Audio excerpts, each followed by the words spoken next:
Marcus Cole had never wanted to be at a party less in his entire life.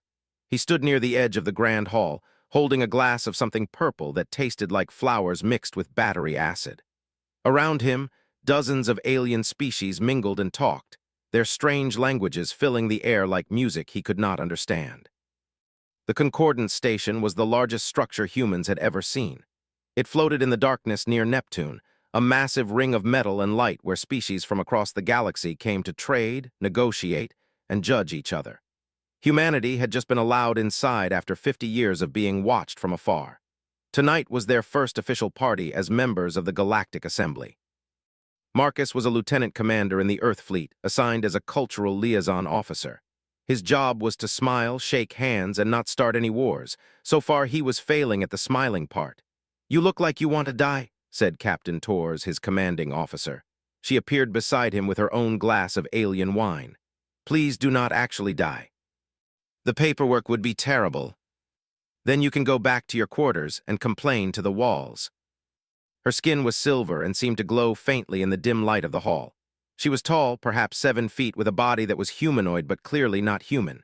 Her face was beautiful in a cold, sharp way, with high cheekbones and a small mouth. But her eyes were what held him. She had 4 of them arranged in 2 pairs, and they were the color of deep space. She was Kethvari. Marcus knew that much from his training. The Kethvari were the oldest species in the assembly, powerful and proud. They had watched humanity for decades and had voted against allowing them into the assembly 3 times. They considered humans to be children, loud and messy, and beneath notice. The silver woman was looking directly at him. Marcus felt his stomach drop. He looked away quickly, pretending to study his drink. Maybe she would lose interest. Maybe she would go bother someone else. Maybe the floor would open and swallow him whole. Human. "Hello," he said because his brain had stopped working. "I am Ambassador Valith Sorenthar of the Kethvari High Council." She looked down at him with all 4 eyes. "You are the one they call Marcus Cole. You breed quickly and die quickly. You fight wars over invisible lines on your planet. You cannot agree on simple facts, and yet the Assembly has allowed you here. Your species lies constantly. You say things you do not mean. You hide your true thoughts behind false words. How does your civilization function when no one can trust what anyone says? Sometimes the truth hurts, so we soften it." The alien wine was making his head fuzzy, and he was tired of being treated like a child by a species that had probably been ancient when Earth was still covered in dinosaurs. He was tired of smiling and nodding and pretending that everything was fine. "Look," he said, "I get it. You think humans are a problem. We're messy and young, and we don't do things the proper Kethvari way. We're probably going to embarrass the whole galaxy at some point. But here's the thing. We're here now, we made it. And all your centuries of looking down at us didn't stop that. Maybe you should get used to that." "You know what?" he said, and he heard the words leave his mouth before he could stop them. "If you're so worried about humans, why don't you just marry one of us? Keep a close eye on the problem. Study us up close. I volunteer as tribute." Valith's 4 eyes went wide. Her silver skin seemed to pulse with light. For a long moment she said nothing. Then she inclined her head in a slow, formal gesture. "I accept your declaration of eternal bond," she said. "The ceremony will be in 3 rotations. I will have the details sent to your quarters." Every conversation stopped. Every alien turned to stare. Captain Torres dropped her glass, and it shattered on the floor with a sound that echoed through the hall. "I'm sorry," Marcus said slowly. "What?" "The contract is sealed." "Lieutenant Commander Cole," she said in a voice that promised murder, "what have you done? Is there a problem?" Behind them, Valith watched with an expression that might have been satisfaction. Marcus had made a joke. The alien woman had accepted instantly, and everyone had frozen. Now he had 3 days to figure out how to stop a wedding he never meant to propose before humanity's place in the galaxy was destroyed forever. The conference room was filled with angry voices. Admiral Chen stood at the head of the table, his face red with fury. Around him sat diplomats, linguists, lawyers, and military officers, all of them shouting at each other. Marcus sat in the corner like a child waiting to be punished. "This is a disaster," Admiral Chen said for the 10th time. "Do you understand what you've done, Lieutenant Commander? Do you have any idea?" It was sarcasm. I didn't think she would. An image of the Kethvari appeared, tall and silver and beautiful. "The Kethvari are the oldest known species in the galaxy," she said. Their civilization is over 200,000 years old. In all that time, they have never developed the concept of lying. They are physically incapable of saying something they do not mean. Every word they speak is the complete truth as they understand it. Because of this, they have no concept of jokes, sarcasm, or exaggeration. When you made your proposal, Ambassador Sorenthar heard it as a genuine offer. To her, you spoke words of great meaning in front of many witnesses. You offered the most sacred contract in Kethvari culture. A declaration of eternal bond is not like human marriage. It is a joining of two souls for all of time. It cannot be broken. If you refuse, the doctor said slowly, humanity will be branded as oath breakers. We will lose our place in the assembly. We will lose trade rights, protection, and access to galactic resources. Several species will likely declare war on us within the year. In galactic culture, there is no greater crime. And you will find out if there is any way to fix this mess without destroying our entire civilization. Humans, you will come with me. Finally, they stopped at a large door. Enter, the guard said. The ambassador is waiting. He sat on a chair across from her. For a long moment, neither of them spoke. I will explain something to you, Valith said finally. You think I accepted your proposal because I was fooled, because I did not understand your joke. This is wrong. Many in the assembly fear what you might become. By bonding with you, I gain the legal right to guide humanity's integration. I can watch you, study you, control the damage you might cause. It was a strategic decision. I guess I can't argue with that. There are thousands of species in the galaxy. Why do you spend so much time worrying about us? But we ourselves have been falling for millennia. Our numbers decrease every generation. Our children are fewer and fewer. We have become too perfect, too unchanging. We have lost the ability to adapt. You adapt to anything. You are chaos given form. In 10,000 years, you might rule this galaxy while the Kethvari are only memories. What if, he said slowly, we found a way to make this work? Maybe we could help you adapt, change, survive. You are strange, Marcus Cole, she said finally. You say things without thinking, and then you think about them deeply. I do not understand how both can be true. Before we can be bonded, you must pass the trial of worth. It is an ancient custom for any outsider who wishes to join a Kethvari family. Executed. Now he had a trial that could kill him, but somewhere deep inside, past the fear and confusion, he felt something else. When Valith had spoken about her dying people, he had seen pain in her eyes. Real pain. The kind that came from watching everything you loved slowly fade away. Maybe she was using him, maybe this was all politics, but maybe, just maybe, there was something more. Marcus straightened his shoulders. He had 3 days to prepare for a trial that no human had ever faced. He was probably going to die, but at least it wouldn't be boring. The arena was carved from black stone and filled with thousands of Kethvari. They sat in silence, their silver faces turned toward the center where Marcus stood alone. Above them, the High Council watched from a raised platform. Valith sat among them, her 4 eyes fixed on him. Marcus wore simple clothes and carried no weapons. His heart was beating so fast he could hear it in his ears. A Kethvari elder stepped forward. He was ancient, his silver skin pale and thin, but his voice boomed across the arena. Marcus Cole of Earth. You have claimed the right to bond with Ambassador Valith Sorenthar. This claim must be proven. You will face 3 trials. If you fail any trial, you will die. Do you understand? He was massive, nearly 8 feet tall, with muscles that looked like carved stone. In his hands, he carried 2 fighting sticks made of metal. You will fight Korath, champion of the 4th house, the elder said. You will fight until one of you cannot continue. This small, soft creature. He moved faster than anything Marcus had ever seen, the metal stick whistling through the air toward Marcus's head. Marcus barely dodged, stumbling backward. Korath laughed. Run, little human, run.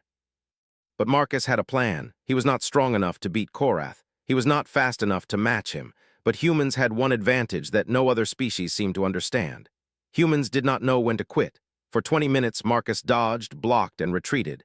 He took hits that made his whole body shake with pain. Blood ran down his face from a cut above his eye. His arms felt like they were on fire, but he did not fall. Korath's attacks began to slow.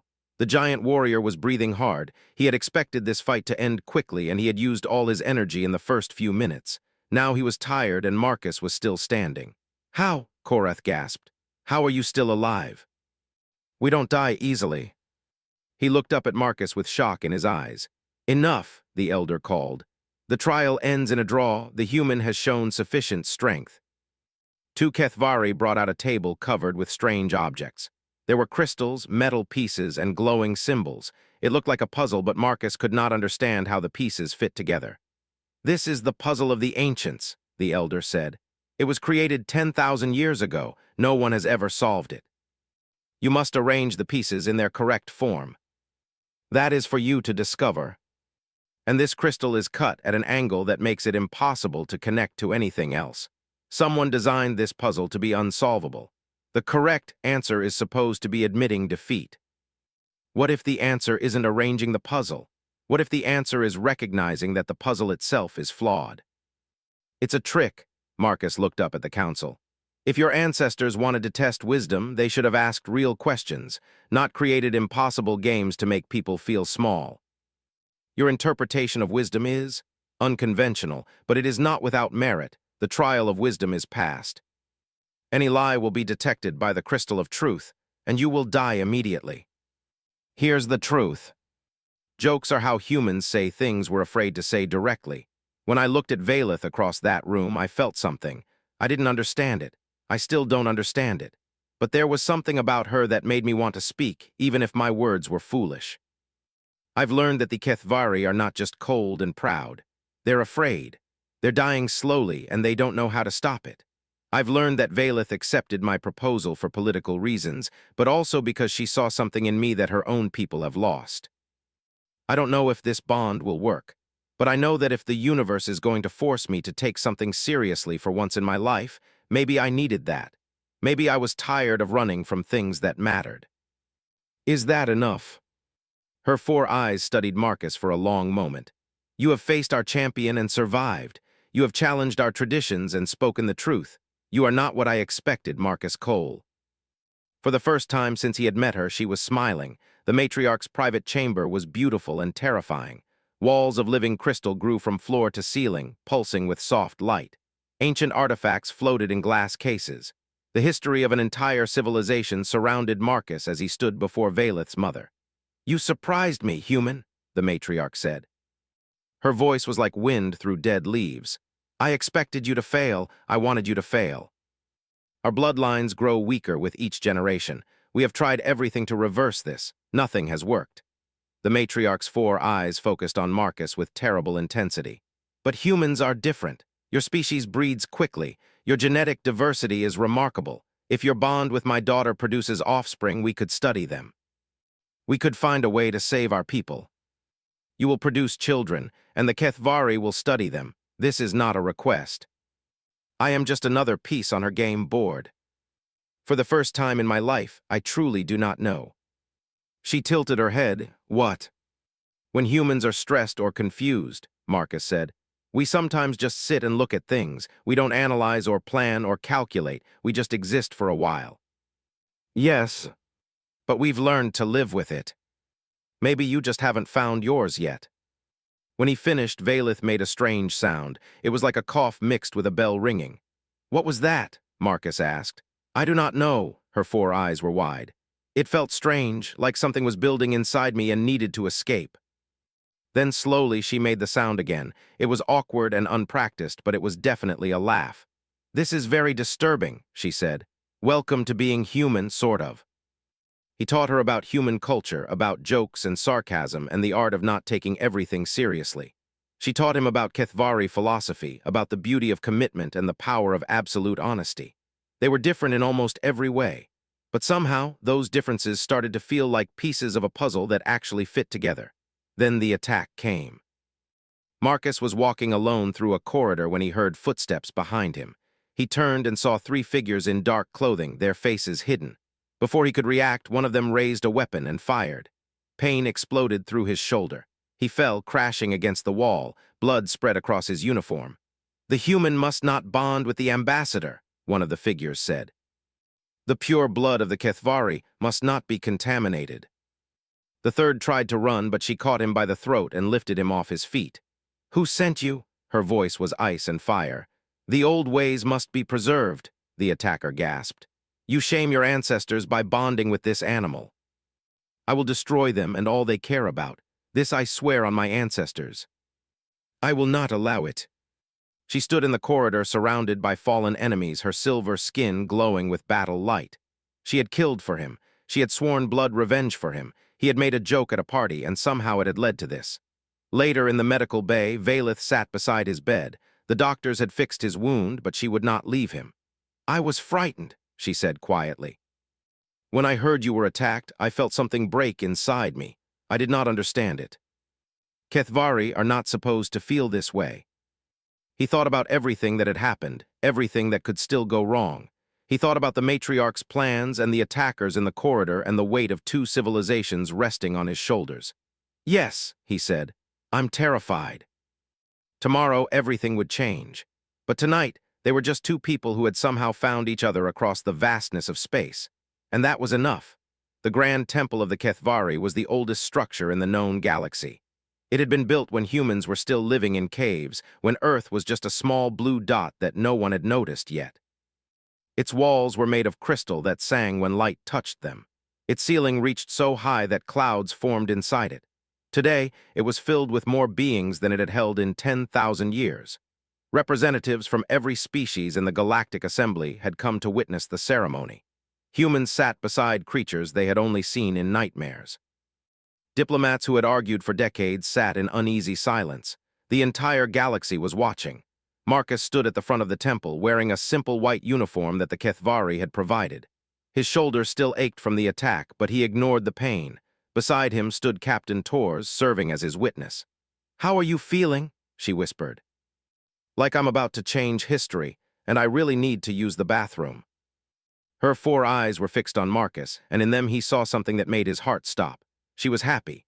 Valeth reached the front of the temple and stood facing Marcus. The elder who had supervised his trials stepped forward. "We gather today to witness the eternal bond between Valeth Sorenthar of the Kethvari and Marcus Cole of Earth. This bond is sacred. It is witnessed by the assembly.